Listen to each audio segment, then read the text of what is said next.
Thiru KC Palaniswami, I am tempted to ask, உங்க பேர் வேற மாதிரி அடிபடுது, நீங்க பன்னியூர் பக்கம் போறீங்கன்னு அப்படியா?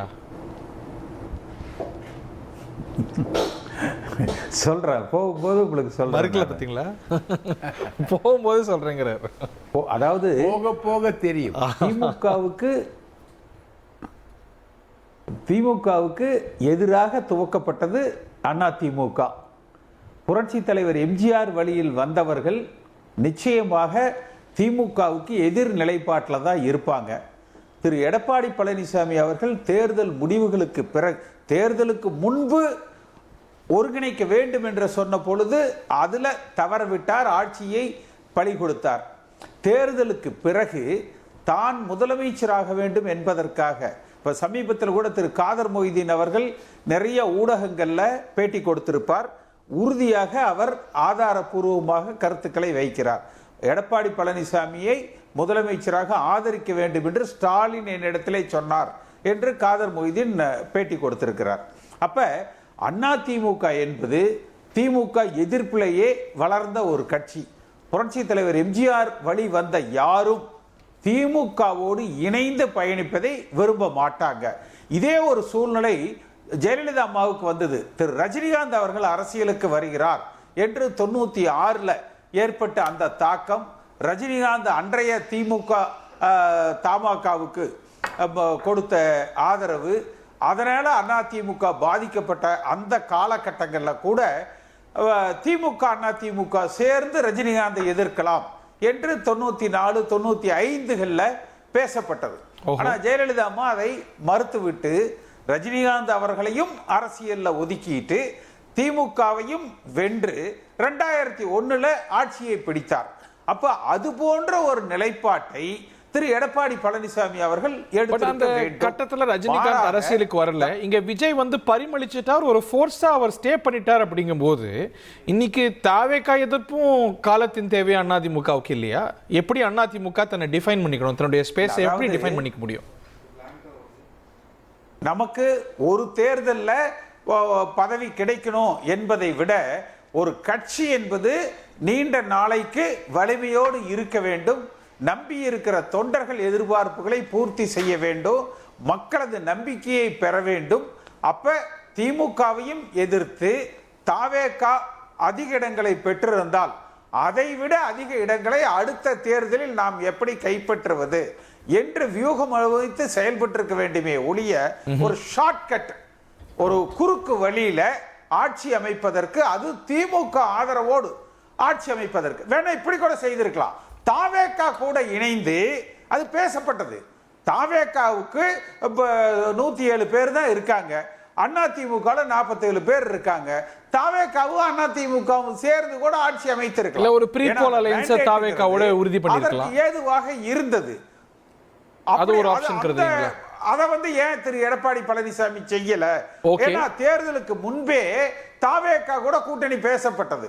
அப்ப அவரை பொறுத்த வரைக்கும் அவருடைய சுயநலம், அவரை எடப்பாடி பழனிசாமியை யார் முதலமைச்சராக ஏற்றுக்கொள்கிறார்களோ, முதலமைச்சராக அமர வைக்க உறுதி சொல்கிறார்களோ அவர்களோடு மட்டுமே இணைந்து பயணிக்க வேண்டும். கட்சி கொள்கை கோட்பாடு, கட்சியினுடைய கடந்த கால வரலாறு, கட்சியினுடைய எதிர்கால நிலைப்பாடுகள், இது குறித்தெல்லாம் அவர் யோசிக்கல. குறைந்தபட்சம் தாவேகாவோடு அவர் இணைந்து அந்த ஆட்சியில வெளியிலிருந்து ஆதரிச்சிருக்கலாம், அல்லது அமைச்சரவையில பங்கு எடுத்திருக்கலாம். அது போல ஒரு முடிவு எடுத்திருந்தா கட்சி வலுப்பெற்று. Point taken sir. Coming back to today's topic, Thiru Pudukkottai Srinivasan அவர்கள் நிகழ்ச்சிக்கு வரவேற்று அவர்கிட்ட கருத்து கேட்கணும்னு நினைக்கிறேன். திரு எஸ்பி வேலுமணியுடைய கருத்துக்களை கேட்டிருப்பீங்க. இன்னைக்கு இவங்களெல்லாம் அரவணைக்க அதிமுக தலைமை தவறுதோ? இன்னைக்கு அவங்கெல்லாம் மாநில பொறுப்பு கொடுக்கப்பட்டிருக்கிறாங்க. உங்களுக்கு தெரியாது இல்லை, அங்கே மாவட்ட பொறுப்பு அப்படிங்கிறது ரொம்ப முக்கியமான பொறுப்பு. அவர்கிட்டேருந்து அதை நீக்கிட்டு இல்லை மற்ற மாவட்டங்களில் நீக்கப்பட்டவங்களை விட சப்ஜூனியர்ஸ்ட்டை கொடுத்தா அது கட்சியை வளர்க்கிற வழியா? அவங்களால அதை ஏற்றுக்க முடியுமா? Is that a tenable position? Thiru Srinivasan sir, அதுக்கு முன்னாடி அண்ணன் கேசிபி சொன்னாங்க பாருங்க, கருப்புசாமி சொன்னாரு, வெள்ளச்சாமி சொன்னாரு, திமுக அதிமுக இணைஞ்சு போறாங்க. இந்த மாதிரி ஒரு கற்பனையான செய்தியை முதல்ல நிறுத்தணும். என்ன காரணம்னா, ஒருவர் சொன்னா கற்பனை, இருவர் சொன்னா கற்பனை, ஊரே சொல்லுதே சார். சார் அது ஊர் சொல்லட்டும் சார். கட்சியோட பொதுச் செயலாளர் அங்கீகார கட்சி சொன்னாங்களா? கட்சி சொன்னது 2 கட்சியில யாராவது முக்கியமான தலைவர்கள் இது சம்பந்தமா பொது வழியில பேசினாங்களா? அப்ப ஏதோ யூகத்துக்கெல்லாம் சரி. பதில் சொல்லிக்கிட்டு அண்ணா இன்னைக்கு திமுக துணை வை பொதுச் செயலாளரா பதவி கொடுத்திருக்கிறார்ல திரு வேலுமணி உட்பட அவங்க எல்லாம் சொன்னாங்க. சார் சொல்லுவாங்க சார். அதாவது கட்சிக்கு எதிரான நடவடிக்கையில எம்எல்ஏக்கள் சார் வெளியே எல்லாரும் சொல்றதும் போய் திரு பழனிசாமி சொல்றதுதான் மெய்யா?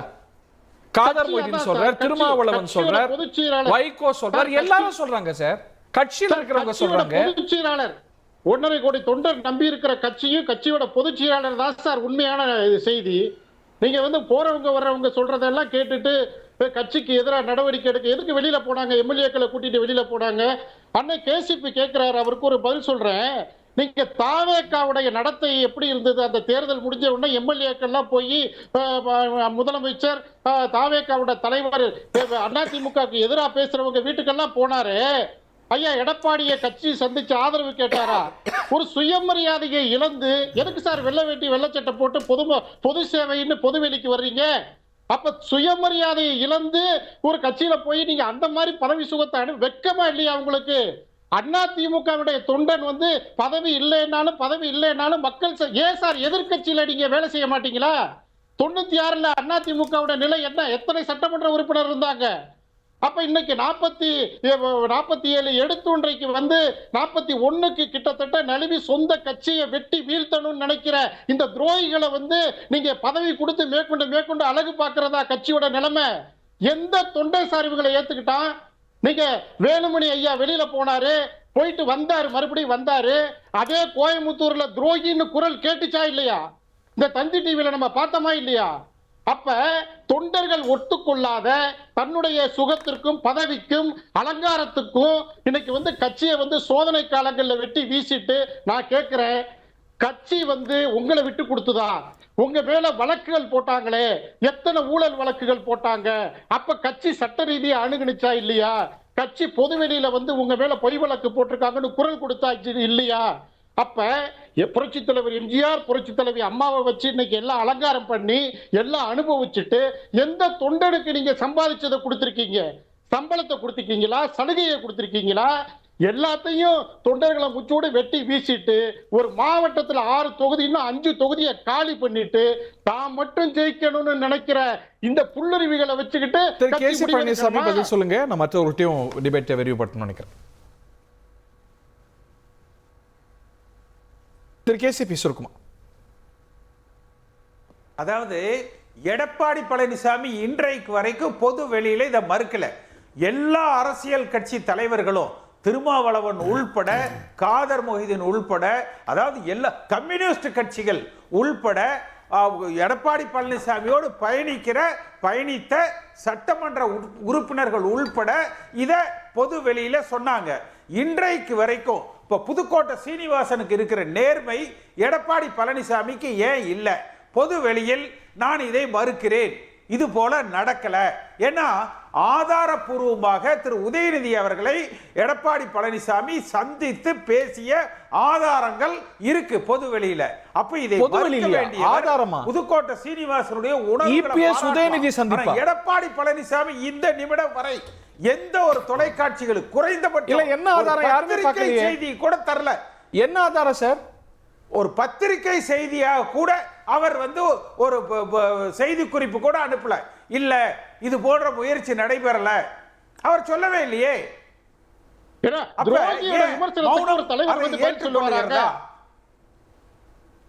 துரோகியோட